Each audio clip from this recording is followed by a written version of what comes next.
दोस्तों ओम नमः शिवाय। मैं हिमांशु शर्मा आपके अपने ही YouTube channel astro with Sharma ji में आप सभी का हार्दिक हार्दिक अभिनंदन करता हूं। आज का विषय वस्तु दोस्तों बहुत ही ज़्यादा महत्वपूर्ण है और शास्त्रोक्त प्रमाण के साथ, जी हाँ शास्त्रोक्त प्रमाण के साथ आज मैं कुछ फैक्ट आपके सामने रखना चाहता हूं। यदि आपके घर में भी शिवलिंग है तो कुछ गलतियां आपको करनी ही नहीं है। सेंटेंस रिपीट करता हूं, कुछ गलतियां आपको करनी ही नहीं है।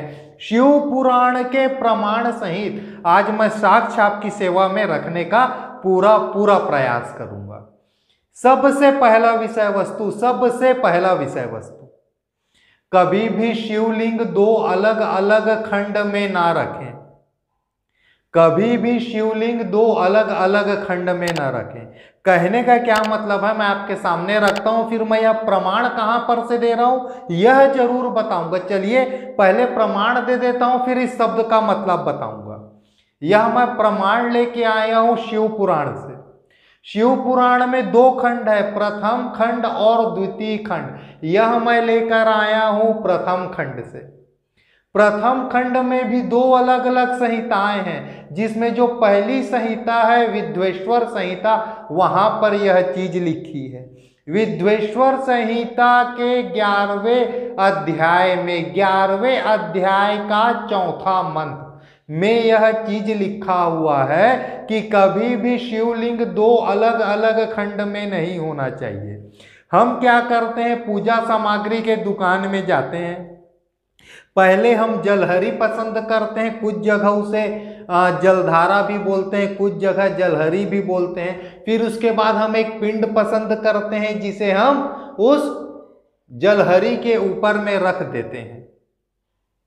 ये गलत है। होता क्या है, हम सामान्यतः पूजा सामग्री आप दुकान में जाएंगे तो पीतल का या कांसे का आप खरीदते हैं जलहरी, और ऊपर से स्फटिक का या पारे का आप खरीद लेते हैं एक पिंड और उसको उसके ऊपर रख देते हैं। दोनों अलग अलग नहीं होना चाहिए, दोनों के दोनों चिपका हुआ होना चाहिए। नंबर 1। नंबर 2, दोनों के दोनों एक ही चीज की बनी हुई होना चाहिए।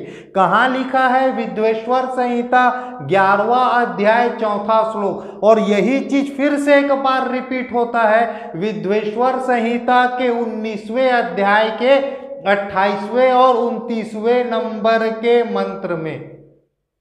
शिवलिंग सिर्फ और सिर्फ एक चीज की बनी हुई होना चाहिए। आप पारद शिवलिंग उपयोग करें कहीं कोई दिक्कत नहीं है, आप पाषाण शिवलिंग उपयोग करें कहीं कोई दिक्कत नहीं है, आप स्फटिक शिवलिंग उपयोग में ले कहीं कोई दिक्कत नहीं है। आप पुष्पराग लिंग को, पुष्पराग अर्थात क्या बोलना चाहिए, गुरु के लिए हम लोग एक रत्न पहनते हैं जिसे पुखराज कहते हैं, उसे धर्म पुराण में कई जगह में पुष्पराग लिंग के बारे में बोला जाता है। आप किसी भी तरह का शिवलिंग उपयोग करें लेकिन वह सिंगल यूनिट में होना चाहिए। जलहरी और पिंड यह दो अलग अलग यूनिट नहीं होना चाहिए, नंबर 1। नंबर 2, पूरा का पूरा शिवलिंग सिर्फ और सिर्फ एक चीज का ही बना हुआ होना चाहिए।